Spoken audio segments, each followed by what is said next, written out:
Tonight, on the heels of President Trump signing his massive domestic policy bill into law, his former close ally, Elon Musk, announcing the formation of a new political party. Musk, the world's richest person, taking to his social media site X to say, "We live in a one-party system, not a democracy. Today, the America Party is formed to give you back your freedom." Musk, who was President Trump's top campaign donor, has been feuding with the president over the so-called One Big Beautiful Bill, which the nonpartisan Congressional Budget Office says will add more than $3 trillion to the national debt over the next 10 years. Musk has referred to the legislation as a debt slavery bill and had been teasing a new political party for days. The Tesla CEO did not respond to questions from NBC News seeking clarity about today's announcement. The stock market's at an all-time high. For his part, President Trump has been celebrating the bill. The legislation extends the tax cuts from his first term, reduces taxes on tips and overtime pay, and provides funds for his immigration priorities. It also makes some of the biggest cuts in history to social safety net programs like Medicaid and food assistance. In Missouri, Kimberly Gallagher is worried about how the bill's new work requirements could affect her and her son's access to Medicaid. Her son Daniel has a rare genetic disorder and autism, and she is his primary caregiver. Medicaid is in every facet of our life. It's not just medical, it's financial, it's care. And to lose any of those parts would drastically change our lives. Yamiche is traveling with the president tonight. Yamiche, going back to Elon Musk's announcement of a new political party, what could his approach be here? Well, Jose, we should note it's not clear at this point if Elon Musk has officially filed paperwork to start the America Party, but he has said that a new party could target just a handful of seats in Congress and then act as the deciding vote on key laws. Jose? The motion is adopted. Republicans passed President Trump's Big Beautiful Bill July 3rd, and it includes significant reforms to Medicaid and the SNAP food assistance program. Ask a Republican, and they'll tell you these are important reforms to cut down on waste, fraud, and abuse. Democrats say it's cruel, and people will die because they can't get coverage. So what does the bill really say? The SNAP and Medicaid work requirements are nearly identical. To qualify, individuals between the ages of 18 and 65 must work, volunteer, or participate in a work program for 20 hours per week. They may also be enrolled in school on a half-time basis. There are exceptions for the parents of caregivers of children 13 and under, Indians, those who have a disability, a serious medical condition, or are pregnant. This disgusting abomination, the GOP tax scam, that guts Medicaid, rips food from the mouths of children, seniors, and veterans, and rewards billionaires with massive tax breaks. Now, if you choose not to work, if tomorrow you say, you know what, I'm going to get free health care from the government, I'm just not going to work anymore. No, you're not going to get free health care from the government. You're going to actually have to work if you're able-bodied without dependents. So look, that rhetoric is just false. I mean, I can't use any other word. Fact of the matter is, no hardworking American is going to lose their health care. The CBO predicted approximately 17 million people would lose their health care over the next 10 years due to the reforms in the bill. They said of those 17 million, 4.8 million would be able-bodied adults between the ages of 19 and 64 with no children who do not meet the work requirements. 1.4 million would be individuals who don't meet the citizenship requirements, and 2.2 million would become uninsured due to the other provisions, like more frequent verifications on eligibility. If someone in your district came to you and said, I think that my Medicaid care has been reduced because of this bill, what would your response be to that? Well, the first thing we do is go and make sure that they're not mistaken, right? Because a lot of false information out there about how these cuts impact people. So the first thing I would do is the case work that we do all the time, and that's make sure people get the benefits that they deserve. What would you say to somebody if they look at the changes to Medicaid and SNAP and they say, I actually agree with work requirements? What would your response be? Well, it takes me about 3 hours to get to the Arkansas border from DFW, and so we already know what happened in Arkansas when they put these so-called work requirements in, that it led to a healthcare catastrophe in that state. And when you look at a state the size of Texas, it's only going to be worse. Congressman Vesey is referring to work requirements in Arkansas that led to 18,000 people losing their coverage, but no increase in employment. Now, states will have to come up with their own requirements that fit the new federal guidelines, and they'll have to be implemented by January 2027. It's another day of magic making at this St. John Glass studio. The only thing that can't be created here is an end to the tariffs. It's affected me pretty severely. The main thing being the complete drop-off of our American sales momentum. Curtis Dion says buyers in the States have shied away from Canadian goods since the trade war began, which made up for 10% of his 2024 sales. Tariffs have also risen the prices for his raw materials. Our color comes from Germany and it gets tariff coming into the United States, and then we get it from Seattle here. So, there's already tons of costs and taxes and import charges that get added to our materials and shipping. And this is just another burden. Numbers released by Statistics Canada today say the country's trade deficit has dropped from a record high $7.6 billion in April to $5.9 billion in May. Exports to the U.S. fell by a percentage point, while goods shipped to all other countries reached a record high with a growth of nearly 6%. That's a very good thing for New Brunswick manufacturers because we do have to expand our territory. Ron Marcolin says many businesses in the region have focused on growing trade with Europe and India. A recent survey conducted by the group shows the tariffs continue to negatively impact businesses across Canada. There are two main things they're just not investing in, and that is a capital spend. So if you think of a business they want to in 2025, they want to possibly expand, get a new piece of equipment, or do any heavy maintenance, they put those type of projects on hold. And the other major thing is hiring. Todd, the next date circled on the calendar in the ongoing trade war is July 21st. That is the date the two sides set to have an agreement by, mentioned in a readout following meetings between President Donald Trump and Prime Minister Mark Carney in Alberta last month at the G7 meetings. Todd? The BRICS summit has officially started in Brazil's Rio de Janeiro. This year's meeting is overshadowed by Trump's tariff war, growing internal division and geopolitical tensions. Leaders and top officials from 19 countries have assembled for the high-stakes summit. During the BRICS session on peace and security, the Prime Minister of India declared terrorism the greatest threat. He referred to the April 22nd Pahalgam terror attack as a cowardly strike on India's soul and a crime against all humanity.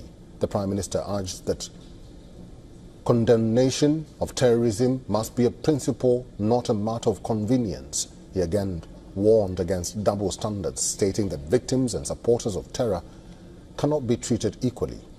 The Indian Prime Minister also addressed the plenary session of the summit. In his speech, the Prime Minister urged reforms in global multilateral institutions. In his speech, he also called out double standards towards Global South. The Indian Prime Minister called for multipolar world order and stronger representation from Global South. Meanwhile, Russian President Vladimir Putin addressed the plenary session as well via video link. He said the liberal globalization model is becoming obsolete. Economy, global health cooperation and reforms in Global South institutions are going to top the agenda during the summit. We all see that fundamental changes are taking place in the world.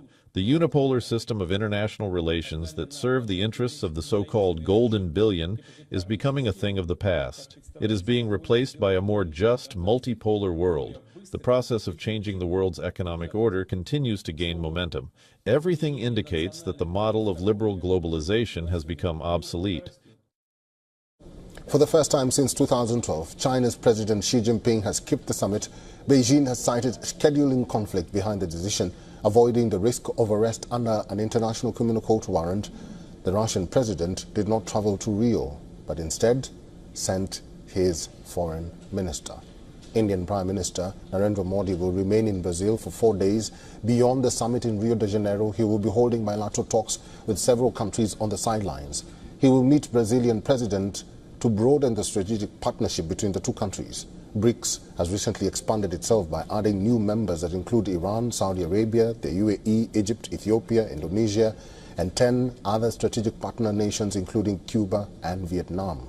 The BRICS nations collectively represent nearly half the world's population, over a third of global land area, and roughly a quarter of global economic output. Israeli Prime Minister Benjamin Netanyahu is headed to Washington for what's being called a critical round of talks with U.S. President Donald Trump. This marks Netanyahu's third visit to the United States this year, and at a time when pressure is mounting on all sides to bring to an end the war in Gaza.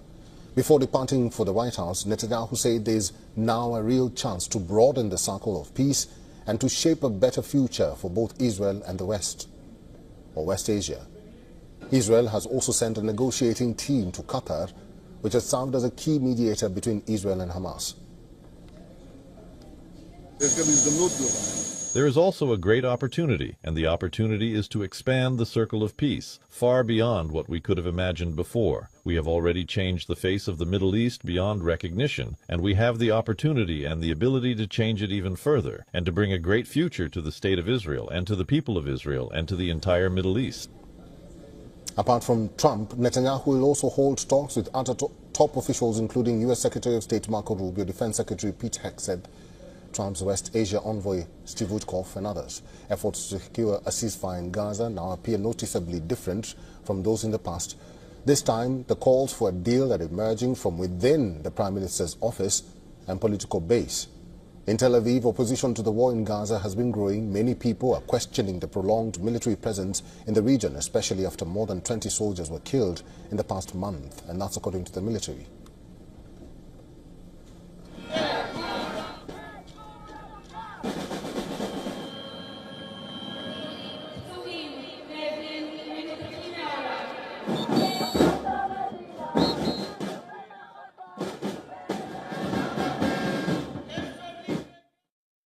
The problem is that the government don't want to do any deal because they can do a deal and to release everybody now. We are protesting here also to end the war and to get back all the hostages, because this war is without any reason, without any logical, it's a political war. Trump, confirming the potential for a breakthrough, has pledged to push Netanyahu firmly towards an agreement. The upcoming talks are also expected to cover Iran, following last month's joint U.S.-Israeli strikes on Iranian nuclear facilities, although many are speculating that this meeting will serve as a kind of victory lap after the operation. All these developments come after Hamas responded in a positive spirit to a U.S.-brokered Gaza ceasefire proposal and say the group is prepared to enter into talks immediately. In response, Israeli officials have expressed concerns over Hamas's requested changes to the plan, calling some of the demands unacceptable. In a rare pre-departure meeting, Netanyahu met with Israeli President Isaac Herzog. According to Herzog's office, the president stressed on the urgent need to achieve a breakthrough in negotiations for a ceasefire and a hostage deal. In the official readout, the president said, and I quote, "The Prime Minister carries with him an important mission, advancing a deal to bring all our hostages home." The United Nations appointed a new special representative to Haiti as the island nation faces a worsening gang crisis and hundreds of thousands of Haitians' legal status in the U.S. is in limbo. Mexican diplomat Carlos Ruiz is the new special representative and will lead the UN's integrated office in Haiti. Ruiz previously served as the special representative to Colombia since 2019. The appointment arrives in the midst of a deteriorating situation in Haiti as the UN reports gangs now control 90% of the nation's capital. The violence has forced more than 1 million people from their homes and contributed to a disease and hunger crisis. The UN says there have been more than 4,000 deliberate killings since January, a 24% increase from last year. UN officials describe Port-au-Prince as paralyzed by gangs and isolated because of the suspension of international flights from its main airport. They warn the collapse of the government could happen at any time. As Haiti falls into chaos, Haitians in the U.S. were granted a lifeline. A federal judge Tuesday ruled the Trump administration cannot end temporary protected status, or TPS, for nearly 350,000 Haitians living in the U.S. Trump's Department of Homeland Security sought to cancel the program in September, months before it was initially slated to end under the Biden administration, which is set for February of 2026. The judge ruled DHS Secretary Kristi Noem does not have the authority to end the program early. The White House vows to appeal the ruling, arguing the judge had no power to stop the administration from enforcing immigration laws. The Nipah virus has once again sounded the alarm in India's southern state of Kerala. 2 positive cases have been confirmed across different districts. While 1 patient has died, another is undergoing treatment. State Health Minister Veena George has announced an alert in Kozhikode, Malappuram and Palakkad districts. Authorities have identified over 300 contacts. As tests confirm the infections, the virus is zoonotonic, meaning it spreads from animals to humans, often through fruits contaminated by fruit bats. Human-to-human transmission is also possible, especially through close contact or body fluids. People have been urged to stay alert for symptoms like fever, headache, confusion, or respiratory trouble, and to seek immediate medical attention if needed. Avoid eating foods that look partially eaten or pecked. Wash foods thoroughly, maintain strict hand hygiene, and avoid visiting hospitals unnecessarily in affected areas. Caregivers and health workers have been strictly advised to use protective gear and report any unexplained fatal fevers to the authorities. Guys, big. We are in the heart of Pacoima. This is Bond Street and Bromont, Corcoran Street.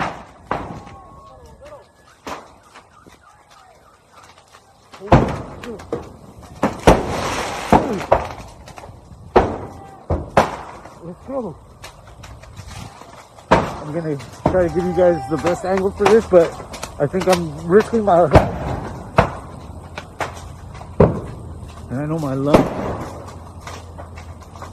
are gonna hate me tomorrow.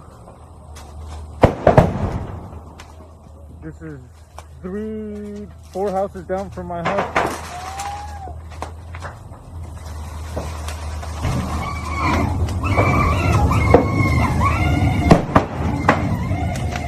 Oh no. Dude, it sounds like the gas lines. Oh, there's 2 houses on fire. Hey! We need water hoses! Dude, water! This house is on fire now! Yeah! We got 2 houses on fire. Hey, it's right behind your house!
is it?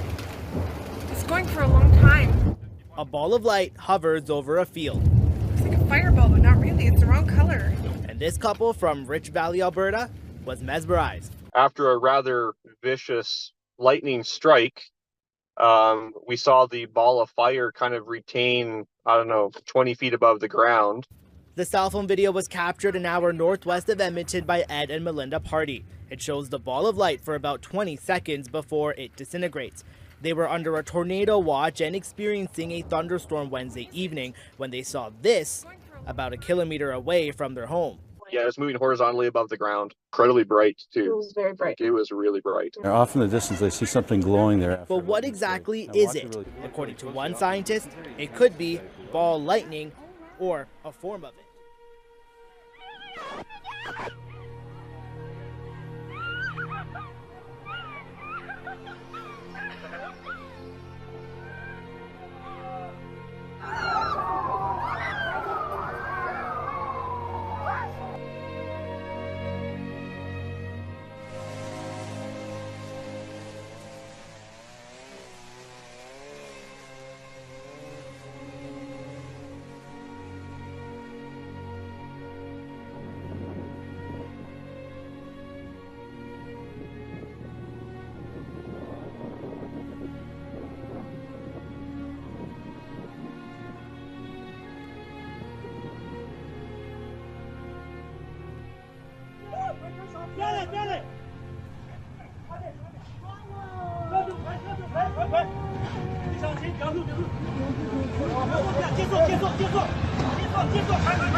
People right there.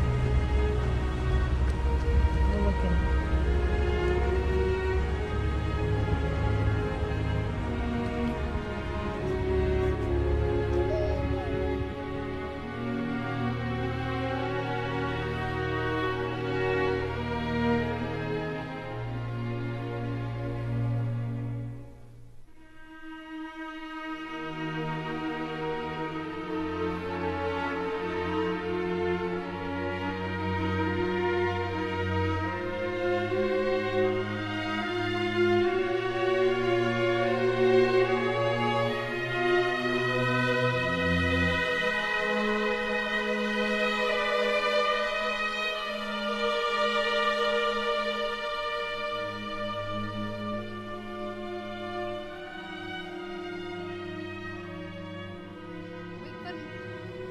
Much. The water was coming so fast. It was gone. Everything was gone. And then we started seeing the cabins floating from the other RV parks, floating down the river. We started seeing cars with lights on and people hunking inside their cars. And they just were floating away. And it was pitch black. We had 28 RVs parked in here. And they're all gone. Every single one of them is gone. First they said, would you mind moving your RV? Yes. So that we can get in to help people. And within 5 minutes it changed from would you move your RV to get out of town. Yeah. So we got the dog, threw it in the truck, got my wife, and we literally just left with the clothes we had on our back.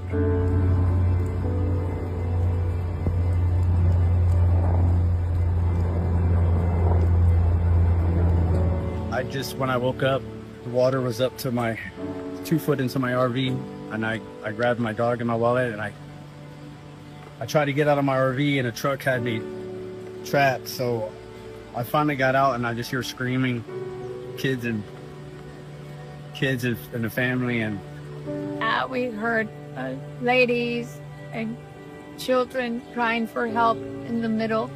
3 big trees right there. That's where they were staying.